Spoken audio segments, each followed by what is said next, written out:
Ве поздравувам, браќа и сестри, и сите кои ме следат.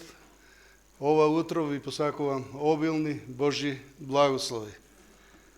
А насловот на ова денешно размислување ќе биде "Се во слава на Бог". Вистинска религија на срцето ќе се покажи во животот, ќе се одрази во мислите, во зборувањето и во делата. Како и самата поука што ја проучуваме претходно, значи сето зависи од нас како ние ќе живееме. Таа ќе делува во секојдневните навики и во добивка на карактерот. Целата надворешна и внатрешна личност на еден христијанин ќе биде осведочена во Божјата сила и делувањето во едно срце. Ќе прочитаме стих од Матеј 5:15.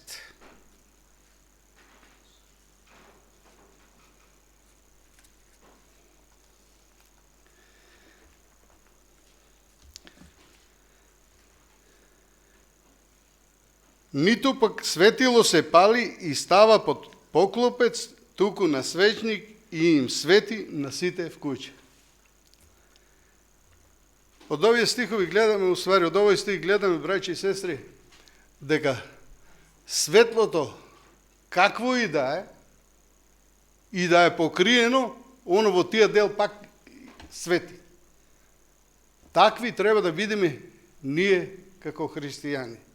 Значи, во каква и да е грешна состојба со кои луѓе да се дружиме, ние треба да светиме, да им дадеме светлина на тие луѓе, да видат дека сме Христови, како и самите ученици што биле препознати и рекле и овие беа со Христа. Да се живее во слава на Бог, ќе ни донесе благослов не само оној што така живее, туку и оние со кои доаѓаме во додир. Значи, со секој еден кој ќе дојдеме во додир, ние треба да им дадеме светлина. На кој начин верните луѓе можат да им помогнат на болните? Во Јаков 5:14, 15 и 16. Болен ли е некој меѓу вас, нека ги повика свештениците црковни, та да се помолат и да извршат помазание над него со елеј во името Господово. И молитва со вера ќе го исцели, и молитвата со вера ќе го исцели болниот, и Господ ќе го крене, и гревови ако направил, ќе му се простат. Исповедајте си ги гревовите еден на друг и молете се еден за друг, за да се исцелите. Голема сила има усредната молитва за праведникот. Ова на крајот, голема сила има, значи, усредната молитва. Тоа што значи? Постојано да се молиме, Бог ќе најде начин за било кој да го исцели. Додека бил на земјата самиот Христос, нашиот Господ и Спасител, покажувал голема грижа за болните и им го враќал здравието. Така оздравувале многу губави, хроми проводувале, на глувите им се враќал слухот, а на слепите видот. Дали денес на Христос му е помалку важно да луѓето бидат здрави? Сигурно ќе кажете не. И денес со молитва и верата се случуваат многу чуда, се излекуваат и многу луѓе. Може би и во нашата црква има такви чуда, или може би некој лично доживеал искуство со Исуса.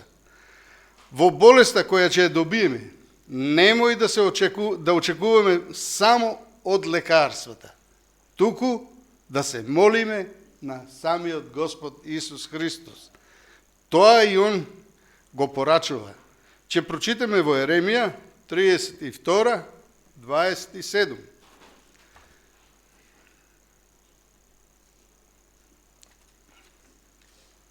Еремија 32, 27. Еве, јас сум Господ Бог на секое тело. И има ли нешто што не е можно за мене? Што кажува Господ преку Еремија? Јас сум Господ Бог на секое тело. И дали има нешто невозможно за мене? Значи, за Бог се е возможно. Бог е тој што може се да стори. Христос сака нашата заедница, со Него да биде така цврста и така силна, дури и вратата пеколна да не може да не надвладее. Со кои зборови го осведочил Петар дека неговата заедница, црквата ќе биде подигната на стена. Читаме во Матеј 16:18.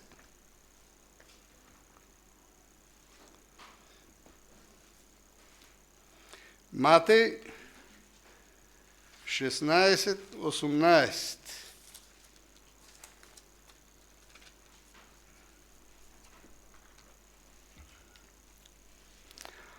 А јас тебе ти велам, ти си Петар, на тој камен, че ја изградам црквата своја и вратите на пеколот нема да ја надвладеат. Гледаме Господ што кажува. Кога сме изградени во Исуса Христа, тој камен е самиот Исус Христос, тука се однесува и за Петар, али тој камен е самиот Исус Христос. Кога ќе бидеме изградени на Него, нема од ништо што да се плашиме. Многу заедници денес тврдат дека се правата Христова црква, но Бог јасно кажал по што ќе се препознава неговата заедница. Во Откровение 14:12.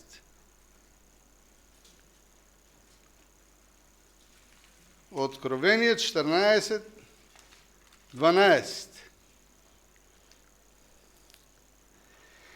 Тука е трпението на светите, тука се оние што ги пазат заповедите Божји и верата во Исус.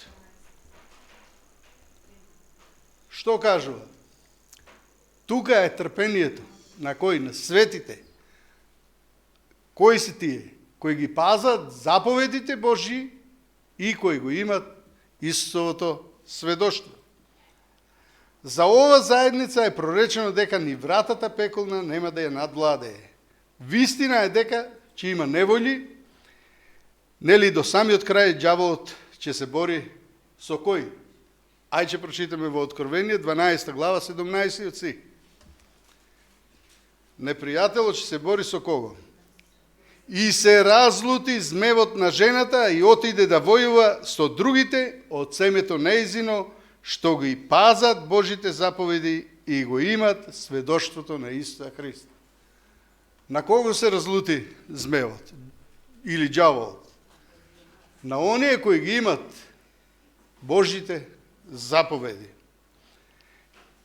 Во Ефесијаните 5:27.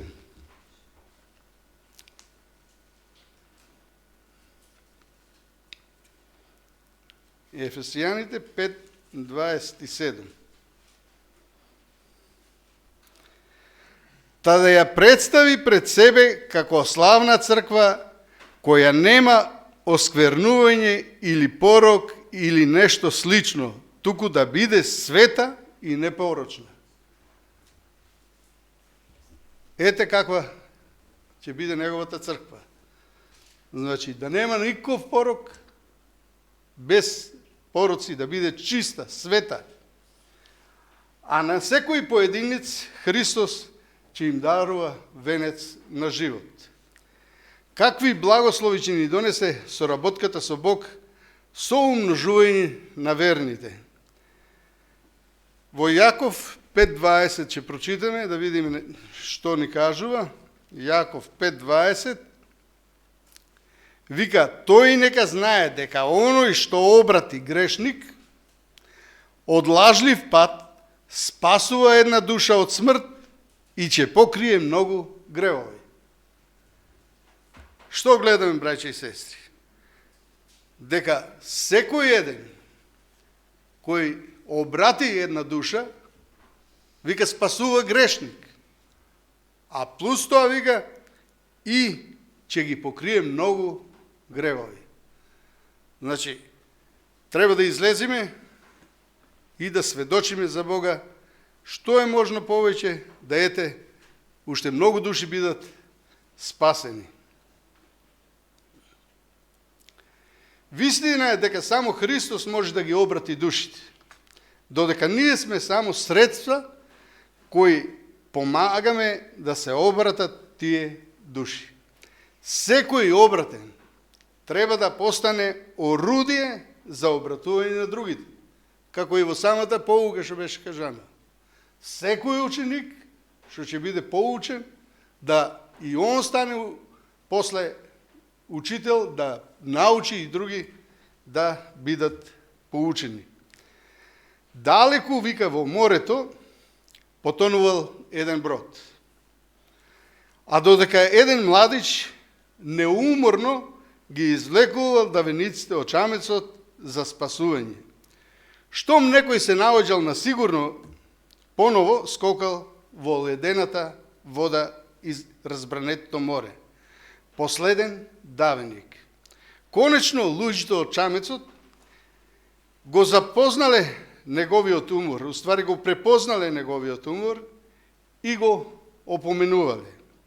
Не оди повеќе во водата, може да се случи повеќе никогаш да не се вратиш.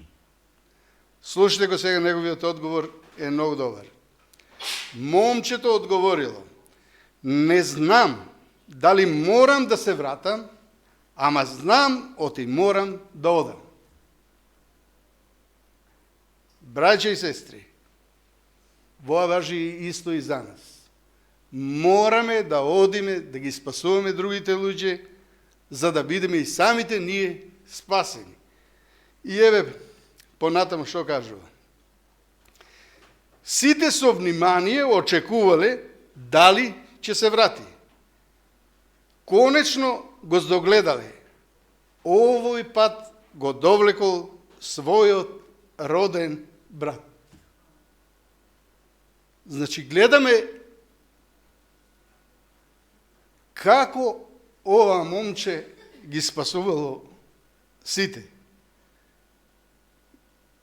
Ги довлекло тие што можело прво, а на крајот го оставил својот брат. И затоа, оно вика, морам да одам. Сите нас ни предстои сила која ќе не спаси, ама и нас исто така може да не стори спасители на другите. Да се посветиме себе си на светата задача и да му се предадеме на всеможниот, да он не употреби за спасување на другите. Да им помогнеме на своите ближни. Ќе видиме како и нашите проблеми се решаваат, а пред нас се отварат нови патишта за сведочење и нови радости.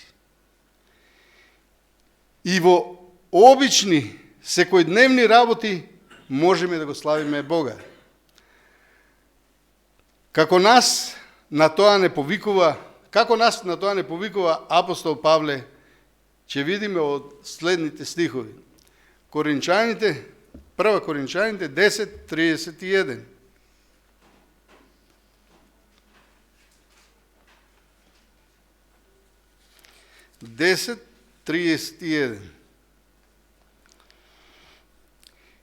И така, било да јадете или да пиете или нешто друго да правите, сето тоа правете го за слава Божја. Иако Царството Божје не е јадење и пиење, него правда, мир и радост во Духот Свети. Во Римјаните 14:17, ипак нам ни се советува да јадеме ли и пиеме и се друго што правиме, сето тоа на слава на Бога да го правиме. било што и да работиме, на слава на Бога. Римјаните 10, уствари Коринчаните 10:31. Римјани 14:17. Телото во кое е внесена нечиста храна, забранет пијалок или какво и да е опојно средство, не може да биде храм на Светиот Дух. Лука 21:34.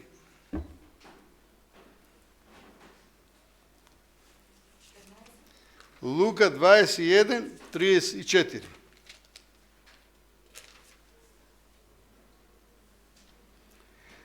Само пазете се, вашите срца да не бидат натажени од пријадување и пијанство и тегобни грижи за овој живот, за да не ве затекне оној ден ненадејно. И Прва Солуњаните 5:23.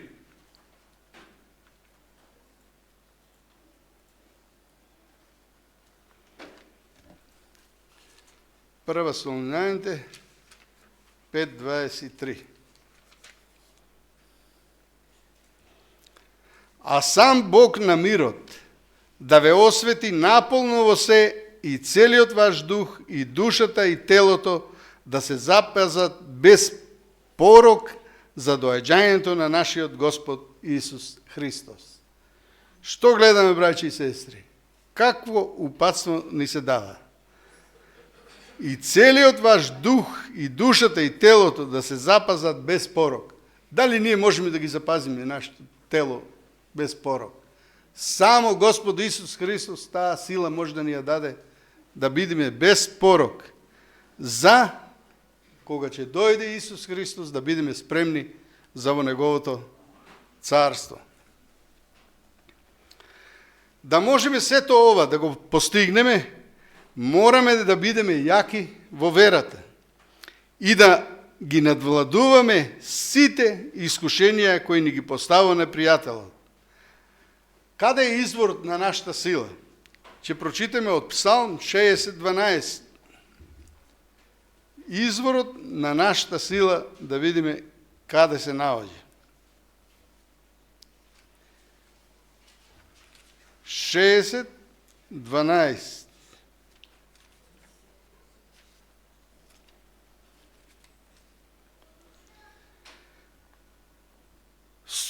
Со Бога храбро ќе се бориме, тој ќе ги уништи нашите мачители. Што кажува? Само со Бога, само со Господ наш Исус Христос можеме да ја имаме таа сила. Христијаните во минатите времиња претрпеле прогонства. Ајде прочитаме во Данијело 12:1. Што кажува во Данијел 12:1?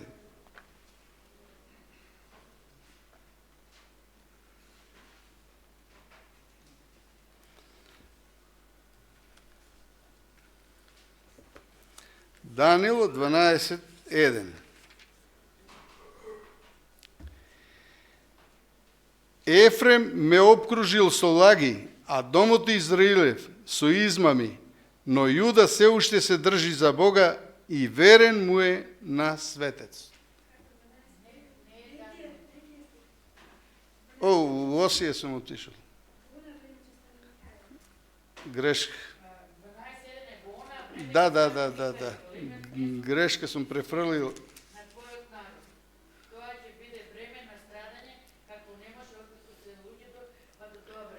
Да. Во тоа време ќе се спаси твојот народ, сите кои ќе се најдат запишани во книгата. Да. Значи, гледаме, како во тоа време се случило, биле прогонувани, али сите оние што верувале во Бог ќе бидат спасени. И истото се однесува и до доаѓањето на Исус Христос. Сите кои ќе бидат во книгата запишани, ќе бидат спасени. Многу кои знаат за ова време, на големи невојли, барат да одат на починка, пред да настапи тој ден.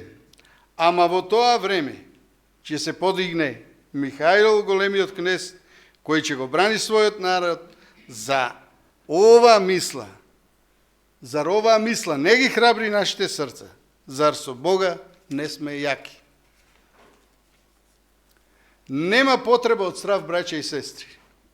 Нели Бог е наш пастир кој ја води и ја чува својата црква. Од самиот почеток и ќе ја чува до самиот крај. Дали го оставил Бог Данило во лавовската јама? Дали ги оставил младичите во жарената печка? Дали ги изневерил апостолите? Зар не ги испрати ангелите да го избават Петар од затворот? Зар не го сочувал животот на апостол Павле и неговата дружина во бродот? Зар не сте го осетиле тоа веќе и самите? Ако се за Бог држиме, нема да се плашиме ни од самата смрт. Ќе прочитаме Псалм 22, 4.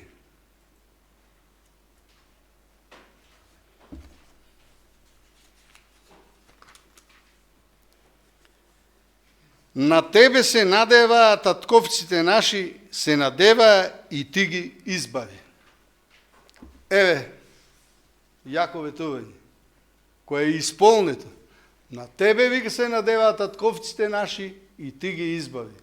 Значи, Бог во секој случај може да ни помогне да ни избави.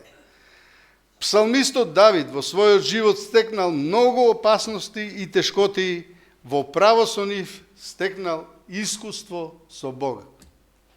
Псалм 61:1.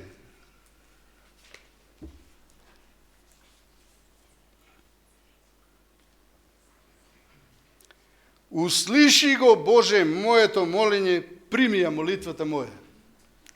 Дали некогаш, браќи и сестри, Бог не ги услишил нашите молитви? Бог ги услишува нашите молитви кои се од срце. И понатаму ќе бидат услишени оние молитви кои ќе ги насочиме кон Бога. Еден младич осетил дека има потешкотија со видот, па одма се обратил до својот матичен лекар. И еве, лекарот што му вика: млади човече, му рекол лекарот, ако сакаш да го сочуваш видот, мораш да се направиш операција. Припреми доста пари, бидејќи операцијата е доста скапа и сложена. Ќе те испратам кај еден специјалист кој може тоа да го изврши. Младич ги собрал сите пари што ги имал, мислел дека се доста, но таа сума била само $80. Специјалистот го прегледал и му рекол после операцијата: ќе можеш нормално да гледаш, но тоа ќе те кошта $300. Момчето рекло: нажалост, јас тие пари ги немам. Морам да се помирам со судбината дека ќе бидам слеп. Ти, вика, не можеш да ја достигнеш мојата цена, специјалистот му кажува, ниту пак јас да се спуштам на тоа ти што го имаш. Но сепак постои решение. Можам да ја извршам операцијата бесплатно. Слично било и со нашето спасење.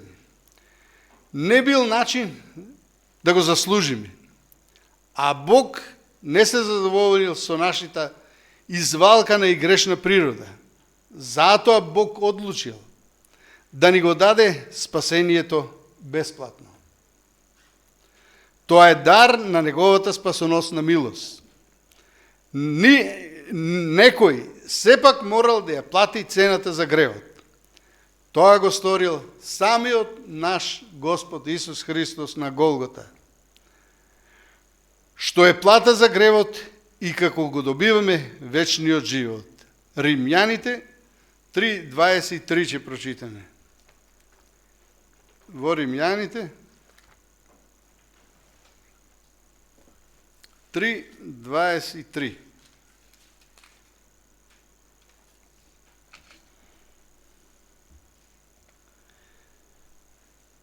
Сите сгрешија и лишени се од славата Божја. Значи, сите сгрешија, нема нито еден праведен. А Бог ни дава дар,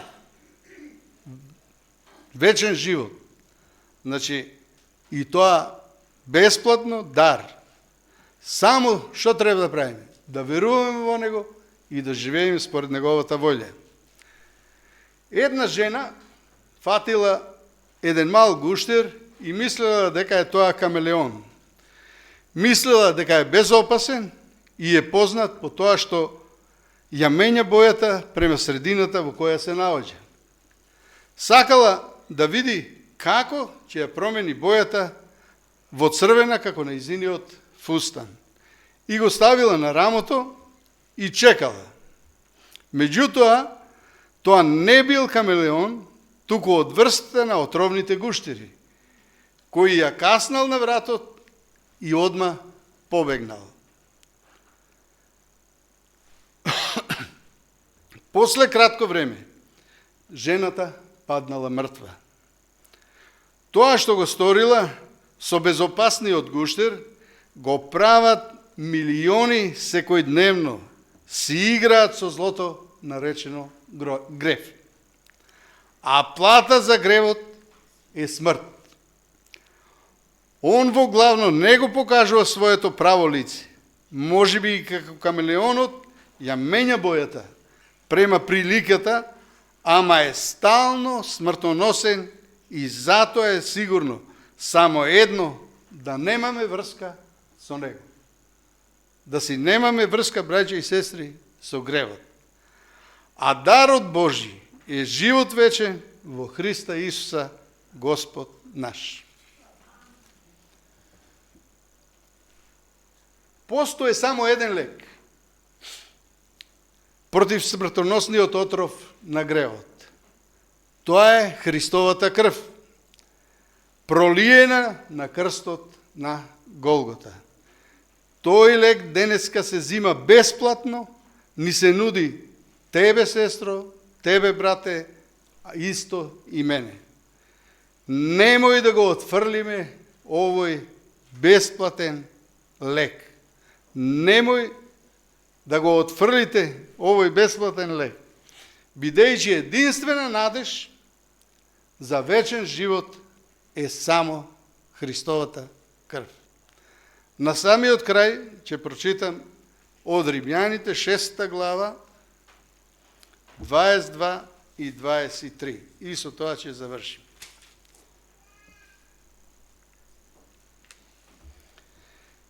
Но сега, кога се ослободивте од гревот и му станавте служители на Бога, имате плод кој води во светост, а крајот живот вечен. Зашто платата што ја дава гревот е смрт, а подарокот од Бога е живот вечен во Христа Исуса, нашиот Господ. Нека му е слава на нашиот Господ. Амин.